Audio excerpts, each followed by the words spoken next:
Wonders shall never end. So Afe Babalola, everything that they published about him was actually true.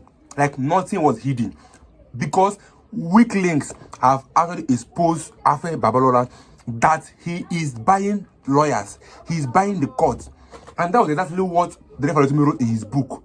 And then why did they not arrest him and say that he's deforming Afe Babalola, whereas he was stating the truth? What he said was that Babalola have destroyed the system of government in Nigeria, judicial system of Nigeria, that he have using corruption to bribe everybody in the system. And then people talk that it's a lie, that the is just bringing up some lies. But here is a pure evidence that everything he wrote in that book was true. So let me read this tweet, this headline for you to just see that everything he wrote in that book was true. Then why didn't I arrest him? And if Afe Babalola thinks that he has power, you should go arrest these US websites, WikiLeaks, and let's see if his power reached that one.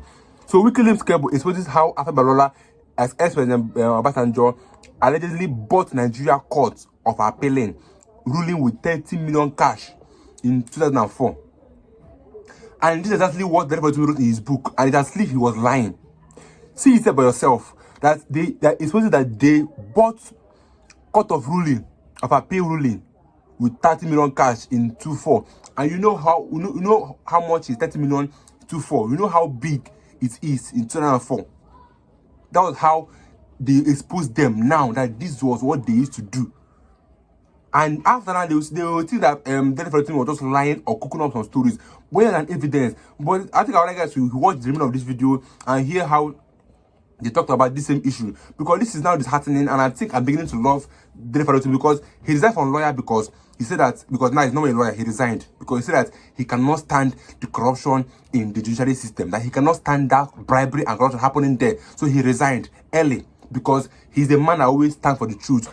And here's an evidence that he wasn't lying about what Afe Babalola is doing to our court system here in Nigeria. But I'm going to continue to watch this video, and then you can air your views about that in the comment section.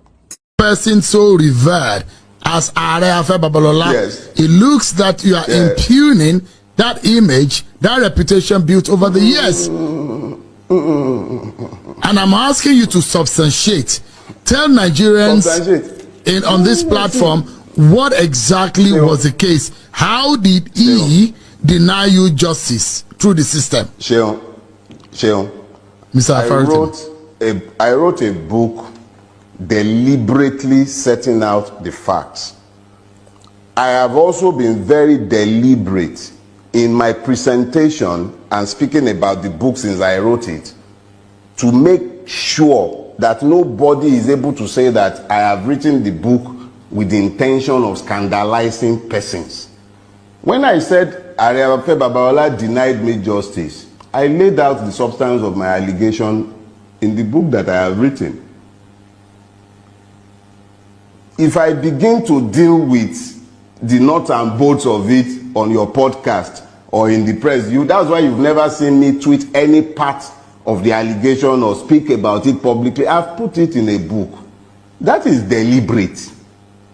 It will outlive me and them. It is not beer parlor talk. It is me putting my words in writing. It is indelible. Nobody can touch it again. Before that book was written, my major prayer was that Afe Babalola should live to read that book, or at least have somebody read it to him, or at least have somebody tell him about it so that he's able to rebut, and nobody is going to turn around later on and claim that, why didn't you say this when he was alive? In actual fact, that was why I sued him in his lifetime, so that there would be record that I challenged him with the facts when he was alive. And thanks to God, the God who has given all of us life, he has preserved him as he has preserved me. Afe Babalola is alive and well. He is well able to challenge the facts as I have laid them out. So when I say that he denied me justice, even you who has read the book, let me just say this. How do you explain that the person who was the chairperson at my wedding was the judge, the chairperson at my wedding, who has not talked to me and has kept a distance and been very malicious towards me since 2003. She has never had a word to say to me. That was the person, my very first employer as a lawyer, That was the judge that the case was assigned to. My case against Afe Babalola was assigned to that judge. And you think that you couldn't have gotten justice? How could I possibly have gotten justice from a judge who hadn't spoken to me, who was chairperson at my wedding, who was the first person to ever employ me? And that who will imagine that kind of person would be in your favor, not against you? Oh, I didn't need anyone to be in my favor.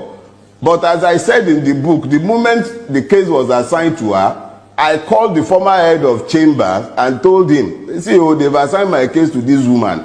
If I write a letter demanding that the case be removed, it will be construed as me being malicious.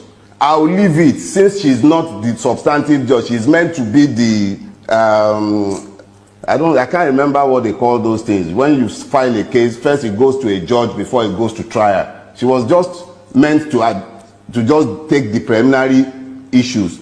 But she killed the case before it even went. That's another story, and it's been told. See, justice must not only be done, it must be seen to have been done. She adjourned to rule on a preliminary objection. We wrote 2 letters to the court to find out when the ruling will be delivered, and copied our first chamber. Nobody ever responded. 9 months after her adjournment, she delivered the ruling without even informing us. We just happened to be in court for something else, and we realized that she had delivered her ruling without ever informing us. I have provided more. Look, my own is this. Before the book was written, I was pressured. I was under a lot of personal pressure that I must write this book and it must be in the public space, because none of us will live forever. Now I have written this book. Those who feel aggrieved by the book should do me the favor of suing me. I have not whispered in a beer parlor. I did not talk in some back room somewhere. I have written a book. It is in the public domain. If they are aggrieved, let them go to court. Everybody, they tell us in Nigeria, go to court. Where our judiciary did not become the way it is because Dele said anything. Incidentally, I believe about 2 years ago, when Justice Ariwola was appointed acting CJ, this question you have asked of me tonight was probably a mirror image of the same question Dr. Ruben Abati asked of me about Ariwola and what effect he might have, what changes we might expect from the judiciary. I told him at the time that I didn't expect anything to change. Just as I'm telling you as well, right here and now, that I expect nothing to change. The Nigerian judiciary is the way it is because that is the way the system needs it to be, for the system to function. Mr. Faroti, there are those who know Justice Kekereekun and who will refer to Justice Kekereekun in this manner. They say Justice Kekereekun is incorruptible and comes with the highest level of integrity. Would you be fair to have referred to Justice Kekereekun in the manner in which you have referred to her? Our person has been. You've made reference. Listen, my brother. Listen, my brother. Persons make up systems. But essentially, this is not about persons. I don't have a personal experience of Justice Kekereekun, so I cannot speak to a person. But I can speak to the institution that she is heading. And I am saying that the institution she's heading is institutionally incapable of delivering justice because the system has not been set up to deliver justice. I don't know who she is as a person, but I know what she represents. And I am saying that the institution she represents, look, don't listen to me. Listen to Ebun Shofunde SAN. Mr. Shofunde was very specific when he said very clearly that the judicial reputation is at an all-time low. That is the head of the body of senior advocates of Nigeria. Not me. I'm even a retired lawyer. I'm not a seasoned lawyer. Don't worry. It actually makes more sense for everybody to believe that I should not be taken seriously since I kukuma come across as a madman. So don't worry about me. Let's listen to the likes of Ebun Shofunde. Let's listen to, I forget this justice name, the one that retired from Niger State. In the chambers at his own valedictory service, he was busy indicting the judiciary and excoriating it in the strongest possible term, not something I said. So when I say it, maybe the irreverent manner that I might adopt in delivering the truth without bothering to sugarcoat it might come across as shocking, but I am not saying anything that we all are not aware of. Our judiciary is a reflection of the society that we have managed to build, debased, debauched, completely acculturated to abnormalities. It does not deliver any justice. We are only fooling ourselves. How do you talk about justice in a situation where you spend over 5 years in court, at the High Court, over 5 years before you are even heard? I have cases involving me as a person, personal cases where I had grievances against state agencies and I sued, and I've been in court for like 4 years in one case. My matter has not been heard in 1 day. We've never been called to open our case. And yet, if that is not corrupt, what is more corrupt? Justice delayed is justice denied. Ariwola is still sitting there at his valedictory saying bye-bye, and he's talking about delaying justice. Who causes it? Yeah, and this is the manner in which I summarized your book. It's an easy read. I probably read half of it on the plane from Lagos to Abuja, and just about 100 pages or so. You said in that book, and this is how I summarize it. You said that there is a systemic corruption, inefficiency, lack of public trust in law enforcement and judicial processes in Nigeria, and you gave us some very far-reaching and personal experience as a practicing lawyer. In fact, what bothered me is the names that you dropped and the names you mentioned, which I know can put you into legal trouble, and which I know that you're a man of, you're a troublemaker yourself. Sheon, let me explain something to you. Yeah. In law, the truth is an absolute defense against libel. Whether that libel is civil or criminal libel, the truth is an absolute defense. I challenge any one of them to dare to sue me, take me to that same court. The key reason why I felt myself compelled to write this book is the fact that I sought legal redress for the libel against me by one of the principal characters, and he used his clout in the judiciary to deny me the capacity to even question him. These are weighty allegations. You have accused a former Solicitor General of Lagos State, Lawal Pedro, SAN. You have accused Afe Babalola, SAN. You have accused a very prominent person in the judiciary also of compromise. In fact, you even mentioned the retired CGN Ariwola in some of your analysis in your book. These are weighty and heavy allegations against these personalities, don't you think? Let me put it this way.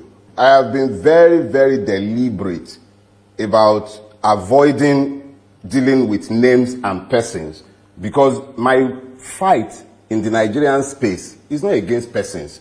It's about the decadent institution and the state itself. So whenever I have had to mention persons by name, it's been because it is completely unavoidable, and the truth and facts have to be established without looking at anybody's eyes. Because all of us, we're just creatures in time. We will go eventually. Incidentally, my confidant and friend, who was chairman at the launch of the book, has passed on. Within less than 2 months of the book being launched. That shows you the transient nature. Yes, it shows you the transient nature of the life that we live. So if I say because I'm afraid of what a human being will do to me, or I'm afraid of how my professional colleagues or people might look at me when I have spoken the truth, what of when I'm dead? What happens then? So whilst I'm here, alive and well, and able to speak the truth that I've experienced and has been given to me to speak, it is not for me to look at the eyes of Uche, whoever know like him. They are the legal gurus now. They know the road to court. I have every confidence in the capacity of the truth, both as a shield and as a sword. Every confidence. And having said that, I say this knowing that I have told the truth. The facts are inside the courtroom records, notoriously. So if people are not happy with what I have said, that's their problem. But it's not about their person, it's about the situation, the system that has allowed such levels of abuse It is the system, not the persons. Persons will live and they will die. I will go one day just as each and every one of the persons I mentioned. But the system that allowed that kind of evil has to change. If this society is going to be one in which our children are going to be able to live with some level and measure of decency, we cannot have a system that regulates impunity and then that licenses men to act as though they are gods and citizens ourselves that they can simply trample upon their head and then use the courts to legitimize the evil. No. So you are saying what you have inferred in this book to me looks like a frustration of a lawyer who has seen the worst case scenario of what could have happened in any justice system, even in hell, and you have said, look, anybody who goes to find justice in the Nigerian system is a sheer waste of time. Does that represent your position after all said and done? To a very large extent, you are correct. But I need to, because there are nuances to these things as well. Number one, it would be disingenuous of me to suggest that it is the evils that I saw in the system that led me to walk away from legal practice. That will not be true. I had already decided I was leaving when I turned 50. What happened in this case happened, I think, in 2013. So it's a story that took, 2012, 2013, is a story that took almost 12 years to write. So even after it had happened, I remained in practice for, I think, another 5 years before retiring. So it wasn't because of this. But when it comes to the truthfulness of your assertion that I had become disenchanted with the capacity of the system to deliver anything of value, you're completely correct. It had become clear to me that the Nigerian judicial system is completely unfit for purpose. Look, United Nations Office for Drug and Crimes was very clear in his indictment of the Nigerian judicial system. He says it is corrupt. Very corrupt. That is not it. It is not my real experience. You know, when you're looking in abstracts and you're talking about the corruption of the judiciary, you are still speaking abstractly. What I have done is to offer my own first-hand experience within the system. I have merely spoken to what I saw within the system, what I witnessed. So where the United Nations Office for Drug and Crime can speak generally and in broad terms, where Mr. Shofunde could speak about the Supreme Court having become perfunctory with his judgment, I'm quoting him, Supreme Court judgment has become perfunctory. This is not, those are not rabble-rousers. You can say Dele Farotimi is not well, he's a rabble-rouser. Those are not Dele Farotimi. Those are individuals and institutions to whom you can at least ascribe some measure of temperance, unlike me. So that's what it is. It became tiring and it became important to set the record straight and let Nigeria be confronted with a mirror showing it is that judiciary should see its own ugly nudity and be forced to change itself. It's a society-wide thing. But if the judiciary is lost, what is left of the society? So you have officially and permanently left the legal practice. Oh, and you're not open to return. Never. I left legal practice in 2018 when I turned 50. I left. And I announced it to the whole world. I left my practice. I said bye-bye to it. I find my living in other ways. I try my best to find other living. But I left law practice completely. I find no satisfaction in it. Not because of what is happening there. Like I said, even before I was ever called to the Nigerian bar, even when I was yet in the university, I'd already told all my friends that once I turn 50, I'll find other things to do with my life. I wasn't coming to practice to discover that the Nigerian legal system is horrible. No. I'm a member of this society. I didn't need to enter the law practice to find out that the law practice and the legal system is decadent. It is the same as every other aspect of our society. Every strata of our society is decayed, including the press. So this is not one where anybody gets to point fingers. It is a society-wide collapse. But I decided I was leaving. Let me find other living. I'd been farming since maybe like 20-something years ago. I find other ways to earn a living and to live my life without the stress of saying my Lord and my lady to people that I know, your worship, your honor to people who are less than honorable. I'm done with all of that. But it's okay to still call you a lawyer. At the end of the day, whether you are fixed, retired, former, at the end of the day, I'm defined by my legal training.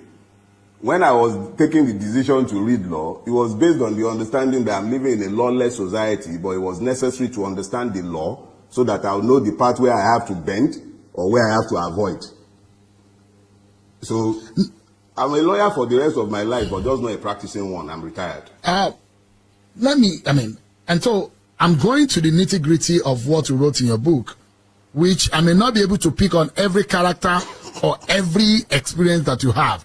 But there is one that seems to have touched you, and you became so emotional in the use of your language in this book.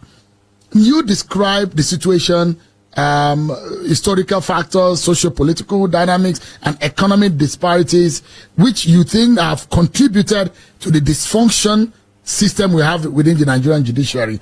You have argued that these challenges not only hinder effective law enforcement, but also undermine the protection of citizens' rights, leading to a cycle of impunity and justice. You particularly took on personalities. And a very revered legal icon, Afe Babalola, you accused him of corrupting the Supreme Court. You accused him of libel. And you accuse him of leveraging his influence in the judiciary to deny you justice. You made reference to a particular case. And you also dragged the likes of Mr. Pedro S.A.N. in all of this argument. What exactly was the situation? And how can you defend what you have alleged in this book? Like I have strived to explain, I am dealing with institutions and principalities within institutions.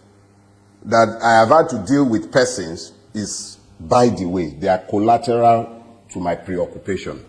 Now, anything I have said in relation to any one of them, I am perfectly happy to defend myself before any court of law, anywhere in the world. And the fact of the truth that I have told, they are all in the public space, they are in the public record, they are before the courts.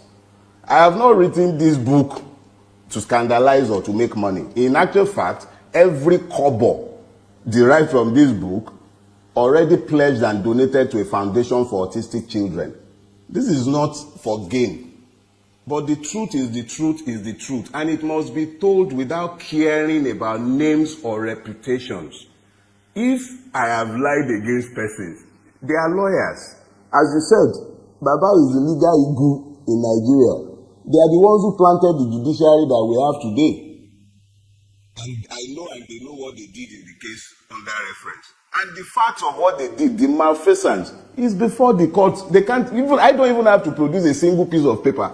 Everything is in the public space. But it seems that person so revered as Afe Babalola, yes. It looks that you are impugning that image, that reputation built over the years.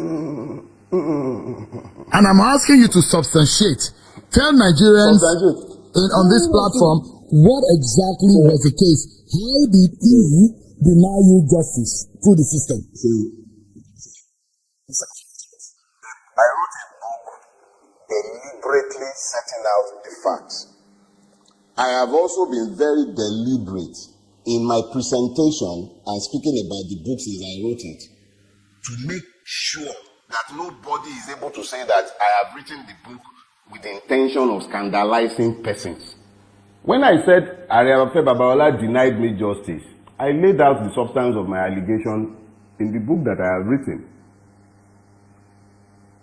If I begin to deal with the nuts and bolts of it on your podcast or in the press, that's why you've never seen me tweet any part of the allegation or speak about it publicly. I've put it in a book. That is deliberate. It will outlive me and them. It is not beer parlor talk. It is me putting my words in writing. It is indelible. Nobody can touch it again. Before that book was written, my major prayer was that Afe Babalola should live to read that book, or at least have somebody read it to him, or at least have somebody tell him about it so that he's able to rebut. And nobody is going to turn around later on and claim that, why didn't you say this when he was alive? In actual fact, that was why I sued him in his lifetime, so that there would be a record that I challenged him with the fact when he was alive. And thanks to God, the God who has given all of us life, he has preserved him as he has preserved me. Afe Babalola is alive and well. He is well able to challenge the facts as I have laid them out. So when I say that he denied me justice, even you who has read the book, let me just say this. How do you explain that the person who was the chairperson at my wedding was the judge, the chairperson at my wedding, who has not talked to me and has kept a distance and been very malicious towards me since 2003. She has never had a word to say to me.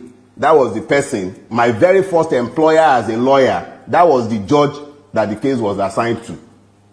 My case against Afe Babalola was assigned to that judge. And you think that you couldn't have gotten justice? How could I possibly have gotten justice from a judge who hadn't spoken to me, who was chairperson at my wedding, who was the first person to ever employ me? And that Who will imagine that kind of person would be in your favor, not against you? Oh, I didn't need anyone to be in my favor. But as I said in the book, the moment the case was assigned to her, I called the former head of chamber and told him, see, they've assigned my case to this woman. If I write a letter demanding that the case be removed, it will be construed as me being malicious.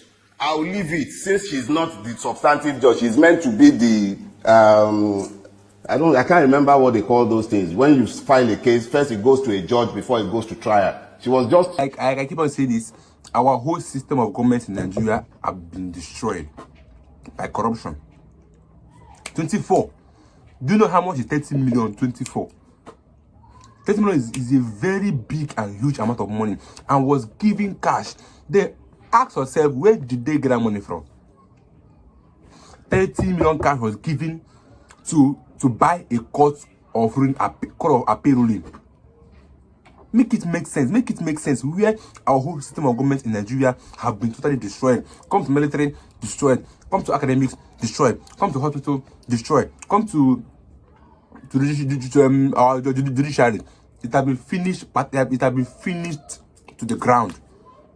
And this man, they referred to me, have been vindicated. And thanks to this US website, WikiLeaks, for coming out to expose this. Because if they did not come out to expose this now, they will say that the referred to me is lying, that he doesn't have evidence of what he's saying. But here is a clear evidence that this man was actually right. He knew what he was saying by exposing this man, that he is buying court and is destroying our judicial system. And we need more of this man to come out and speak up. And I love that he didn't speak up. He just wrote the book. And people read the book and found out that this man, Afe Babalola, had been buying some court case and some court judgment and everything just for clients. This same man has destroyed, in 24 till now, you know how many he have bought. And that's why they tell you, go to court. Because they know that they've already made the plan. They bought the court. That means they bought every judgment that will be carried out in that court. And they tell you to go to court because they know that they will win. So I like that everybody video watch in the comment section. And I will show you guys my next video. If you're new here, you can subscribe. So stay tuned guys in my next video.